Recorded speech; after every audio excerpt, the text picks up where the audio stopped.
Nanumpa na bilang bagong kalihim ng Department of the Interior and Local Government o DILG si Cavite Governor John Vic Remulla. Ayon kay Remulla, tinanggap niya ang hamon ng Pangulo na pangasiwaan ng DILG para makatulong hindi lamang sa kanilang lalawigan kundi sa buong Pilipinas. Ang buong detalye ihahatid sa atin ni Leth Narciso. May bago ng kalihim ang Department of the Interior and Local Government sa katauhan ni Cavite Governor John Vic Remulla. Nanumpa si Remulla kay Pangulong Ferdinand Marcos Jr. sa Malacanang kanina. Sa inilabas na pahayag, sinabi ni Remulla na tinanggap niya ang hamon ng Pangulo na pangasiwaan ang DILG para makatulong hindi lamang sa kanilang lalawigan kundi sa buong Pilipinas.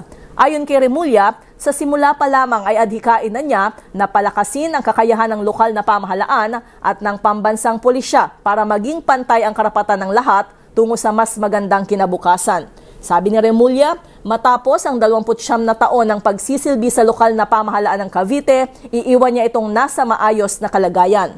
Sa katunayan ay kinikilalaan niya ang kanilang lalawigan bilang business-friendly province sa bansa. Nagpasalamat din ito sa mga kababayan sa pagsuporta sa buong panahon ng kanyang pagseserbisyo sa lalawigan.